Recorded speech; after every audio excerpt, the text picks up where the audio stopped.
Hey, it's the Jets fan from Utah. Recap Week 10 versus the Raiders. Let's get right into it. No surprise here. Last episode, I said no one should expect the Jets to win versus the Raiders, in large part because of their bad history against the Raiders. So there's no shock there. The Jets are beyond awful on offense and most likely will win one or two more games at best. I also said that the loss versus the Chargers was this year's version of last year's game against the Patriots, in which the wheels fell off on the season. Again, this isn't rocket science. It's the Jets. Zach Wilson? What else needs to be said that hasn't already been said? 10 seconds before he threw his pick, I said to the person I was watching the game with that he will throw a pick. It's not rocket science. It's the Jets. I kept repeating afterwards, did I not say he would throw a pick? Did I not say that? Last episode, I said all the mistakes and penalties that the Jets took were on Saleh. He doesn't hold anybody accountable.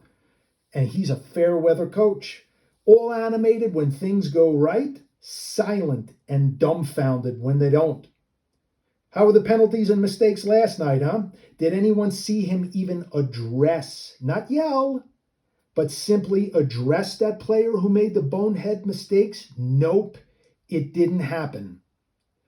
Hey, look, coaches can't all of a sudden become disciplinarians after being all chummy with the players. It doesn't work like that. It can work the other way around, but it's too late for Saleh in becoming a disciplinarian. It's too late. He's not going to get up in anybody's grill and get, animated with him and maybe even yell at him. Not happening. Even after Wilson stepped out at the 3-yard line, I knew they weren't going to punch it in. This team with Zach under center has failed miserably in the red zone for 3 years. Was last night's failure at the 3-yard line his fault? No. They are just simply the Jets. It's not rocket science. So what else needs to be said that hasn't been said before? Let me try this one. Do you all catch when NBC was showing that Zach had a tablet in his hand and he walked over to Aaron Rodgers and had him explain something to him, some formation or something? Did anyone find that very odd besides me? Where is Hackett? Why didn't he go to Hackett for an explanation? Where is Hackett? Why isn't he right by Wilson's side every second that he's on the sidelines? I see Andy Reid doing it with Mahomes a lot on the sidelines, and Reid is the head coach. So he's got other things to worry about. Hey, Hackett, all he's worried about is the offense. Where is he? I don't see it. So when you look around, you look back at this whole mess with Zach Wilson, it's something only the Jets would do. The franchise committed itself to not have Zach Wilson be the starter this year. The prize was Aaron Rodgers, right? So they went through hell and high water to have the QB of the future, a 40-year-old quarterback. They made all kinds of personnel moves to entice Rodgers to come on board so that Wilson would not be the quarterback. They also spoke to other free agent quarterbacks, but it was going to be a Zach-free year.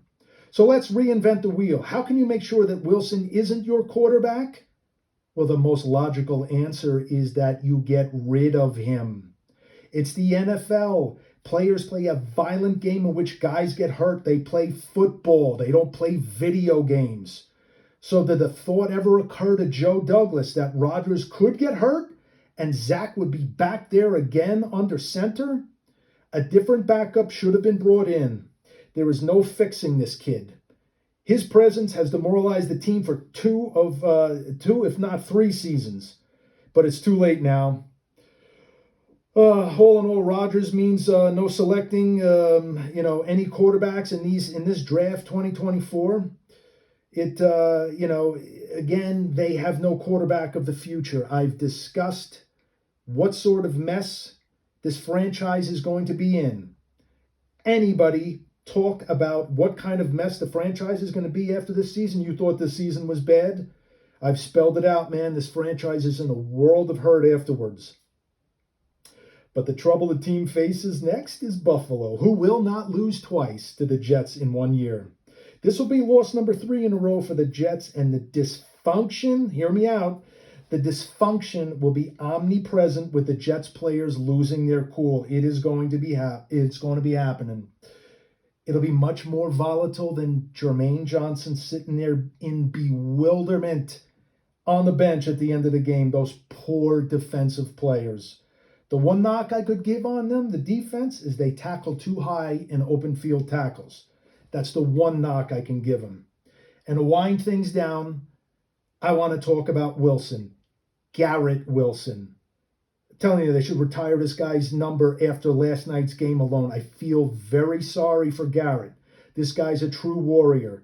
Yeah, he let the ball slip out of his hands on a pass that had a wide open Lazard, I think it was. But there's no guarantee that he would have caught the ball even if it hit him square in the hands the way things are going. But the heart and soul Garrett showed last night is literally the best effort I think I've ever seen by a Jets wide receiver. On that Hail Mary, he came across from right to left in the end zone, flew through the air like a missile, laid himself out, and then came crashing down hard.